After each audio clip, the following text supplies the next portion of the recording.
Hello student, ইতি ক্লাসরুমে তোমাদের সবাইকে স্বাগত। আজকে তোমাদের সঙ্গে আলোচনা করব নবম শ্রেণীর দ্বিতীয় পর্যায়ক্রমিক মূল্যায়ন থেকে বাংলা বিষয়ে মডেল কোশ্চেন নাম্বার 2 নাম্বার সেটটি।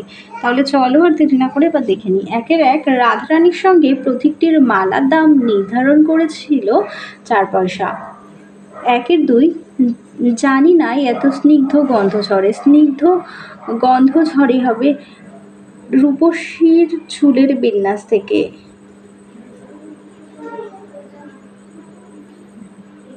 একের দিন কামরাঙা লাল মেঘ যেন মৃত মণিয়ার মতো গঙ্গাসাগরের ঢেউয়ে ডুবে গেছে।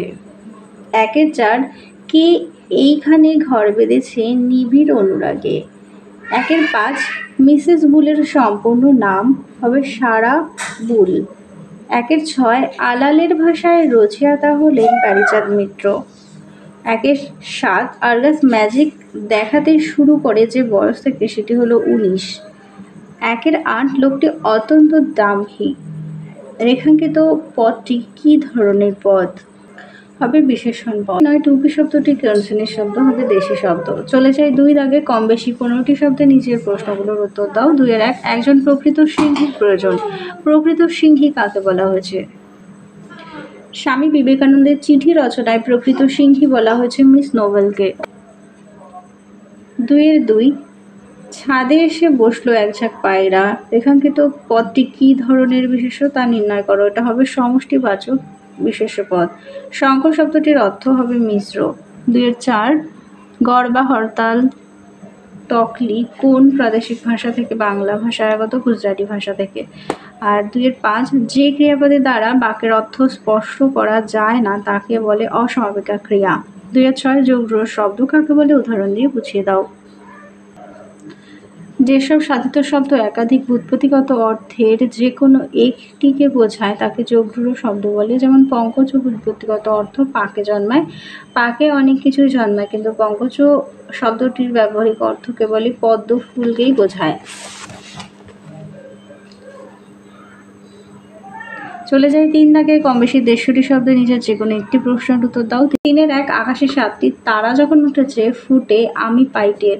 আমি কে, তিনি কি টের পায়? এটা তোমাদের ছায়া প্রকাশনের 119 নম্বর পেজ থেকে দেখাচ্ছি।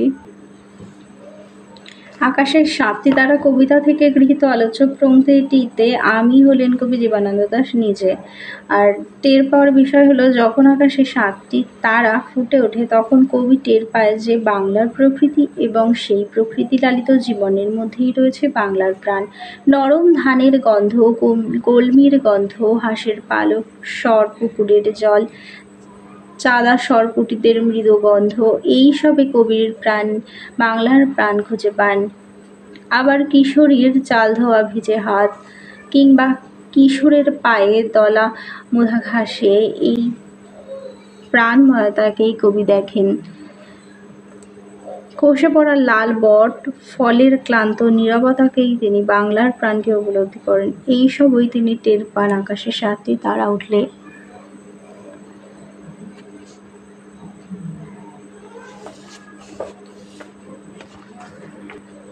পরের প্রশ্ন দেখো,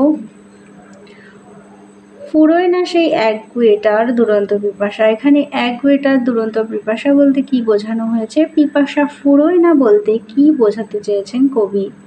এটা তোমাদের রায়মার্টিন সহায়িকার 69। কবি নীরেন্দ্রনাথ চক্রবর্তীর অন্ধকার বারান্দা কাব্যগ্রন্থের অন্তর্গত আবহমান কবিতা থেকে উপরোক্ত চরণটি নেওয়া হয়েছে। আলোচ্য কবিতায় একগুঁয়েটা বলতে সেই সব প্রবাসী বাঙালিকে বোঝানো হয়েছে যারা ছায়া সুনিবিড় শান্তিনীর এই বাংলার প্রকৃতি ও গ্রাম জীবনের অনাবিল সৌন্দর্য উপভোগের নেশায় বাড়ি বাড়ি ফিরে আসে। জন্মভূমি ছেড়ে যাকে চলে যেতে হয়েছে বিদেশে, সে মাতৃভূমির প্রতি নারীর টান অনুভব করে অনবরত। কবি আলোচ্য কবিতায় কবির একগুঁয়ে বলতে এই মানুষদের বুঝিয়েছেন। আলোচ্য কবিতায় কবি বহমান কাল ধরে মানুষের ঘরে ফেরার ইচ্ছেকে উল্লেখ করেছেন আশ্চর্য সংবেদনে। জন্মভূমির কাছে ফিরে আসাটা তাগিদেই কবি পিপাসা শব্দে প্রতিকারিত করেছেন। কবি এই কবিতায় লিখেছেন কে এইখানে হারিয়ে গিয়েও আবার ফিরে আসে, এই মাটিকে, এই হাওয়াকে আবার ভালোবাসে। আসলে বিদেশ ভুঁই মানুষকে সাফল্য খ্যাতি দিলেও গ্রাম বাংলা সাজিয়ে রাখা অনাবিল আনন্দ দিতে ব্যর্থ হয় সে। তাছাড়া জন্মভূমি যেখানে একটি মানুষের সত্তার প্রাথমিক সংগঠনে লগ্ন হয়ে থাকে, সেই লগ্নতা আজীবন অন্য কোথাও তৈরি হয় না। ফলে বঙ্গজন কর্মসূত্রে জন্মভূমি ছাড়লেও নারীর অমুখ টানে তাকে ফিরে আসতেই হয় এই বাংলায়। বঙ্গভূমির নিসর্গ সৌন্দর্য ও গ্রাম জীবনের নিরুপদ্রব শান্তি উপভোগের বাসনা বঙ্গভূমির ফুরোয় না কখনোই। বঙ্গজনের এই বঙ্গভূমিতে ফেরার অতীত বর্তমান কবিকে বিস্মিত করে। জন্মভূমি ছেড়ে যাওয়া এবং ফিরে আসার গল্প মানুষ চিরকাল ধরে রচনা করে। তাই কবি পৌঁছে যান এক সত্য উপলব্ধিতে, ফুরোয় না তার যাওয়া এবং ফুরোয় না তার আশা, ফুরোয় না সেই একগুঁয়েটা দুরন্ত পিপাসা। চলে যাই 4 দাগে। কম বেশি দেড়শোটি শব্দে যে কোনো একটি প্রশ্নের উত্তর দাও। 4-এর 1, তুমি ঘরে আসিয়া দাঁড়াও, আমরা আলো জ্বালিয়া দেখি টাকা কি পয়সা। বক্তা কখন এই মন্তব্য করেছেন? আলো জ্বালার পরের ঘটনা উল্লেখ করো। ছায়া প্রকাশনী 205 নম্বর পেজ থেকে দেখাচ্ছে। বঙ্কিমচন্দ্র চট্টোপাধ্যায়ের রাধারানী কথাংশে রাধারানীর কাছে তার ফুলের মালার যাবতীয় কথা শুনে প্রতীক ভদ্রলোকটি সদয় হয় এবং বাড়ির বিগ্রহকে পরানোর জন্য মালাটি কিনে নিয়ে যায়। রাধারানী দ্বিধা সত্ত্বেও শেষ পর্যন্ত মালাটি বিক্রি করে। প্রতীক ভদ্রলোকটি মালার দাম হিসেবে 4 পয়সা দেয়। সেই পয়সা হাতে নিয়ে রাধারানীর বেশ বড় লাগে, টাকা বলে মনে, কিন্তু প্রতীক ডবল পয়সা বলে রাধারানীকে আশ্বস্ত করে। কিন্তু রাধারানী এতে সম্পূর্ণ ভরসা করতে পারে না, তাই সে নিজের কুটিরে দরজায় উপস্থিত হয়ে প্রতীককে অপেক্ষা করতে বলে। উদ্দেশ্য ছিল প্রতীকের আলো জ্বেলে মুদ্রাগুলো পরীক্ষা করা। পরবর্তী ঘটনা দেখো। ঘরে তেল না থাকায় রাধারানী চালের খড় টেনে তাতে চকমকি ঠুকে আগুন জ্বালায় এবং দেখে যে তার অনুমানই ঠিক। টাকার মূল্য হিসাবে তাকে টাকা দেওয়া হয়েছে, পয়সা নয়। রাধারানী বাইরে এসে প্রতীককে খোঁজ করে, কিন্তু দেখে যে সেই ব্যক্তি চলে গিয়েছে। মায়ের কাছে রাধারানী তার কি করা উচিত জানতে চাইলে রাধারানীর মা বলেন যে দাতা ব্যক্তি তাদের দুঃখ শুনে দান করেছে, তাই তারা সেটা গ্রহণ করবে। পরের প্রশ্ন দেখো। রাধারানীর বিবাহ দিতে পারিল না। রাধারানীর পরিচয় দাও। কে কেন তার বিবাহ দিতে পারেনি দেখে নাও।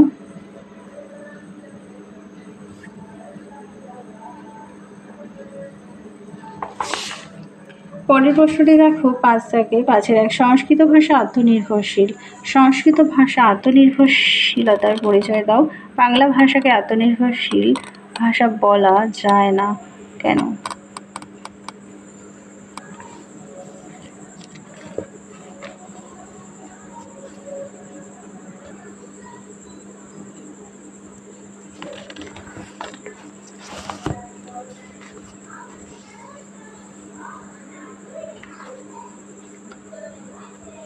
পরের প্রশ্ন দেখো। কিন্তু বিঘ্ন আসে বহু, কোন উদ্দেশ্যে কে এই কথা বলেছেন? বক্তা কোন বিঘ্নর আশঙ্কা করেছিলেন?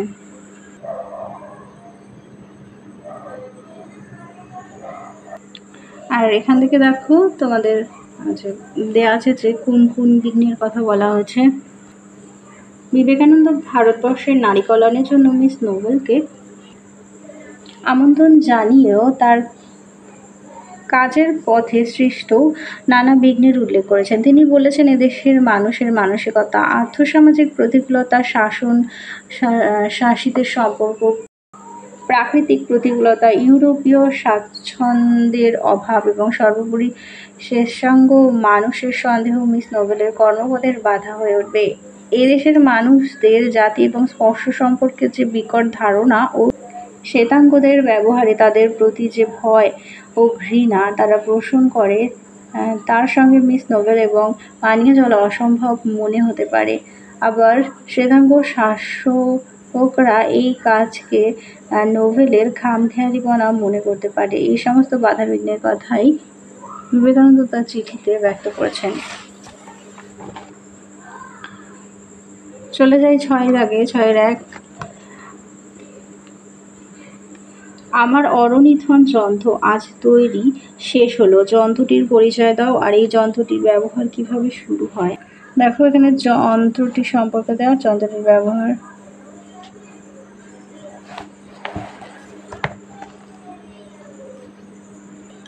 এরপরে আছে অন্য প্রাণীর তুলনায় পাখির ক্ষমতা আরও বেশি, আরও বিস্ময়কর।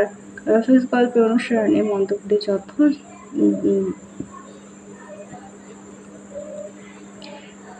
কার্ভাস গল্প অনুসারে মন্তব্যটি যথার্থতা নিরূপণ করো। দেখে নাও।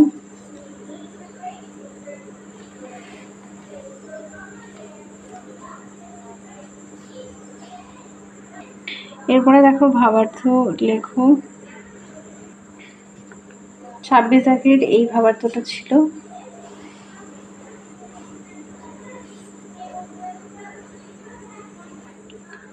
আর সাথে ছিল শিরোনাম সহ সারাংশ লেখো। দেখে নাও 35।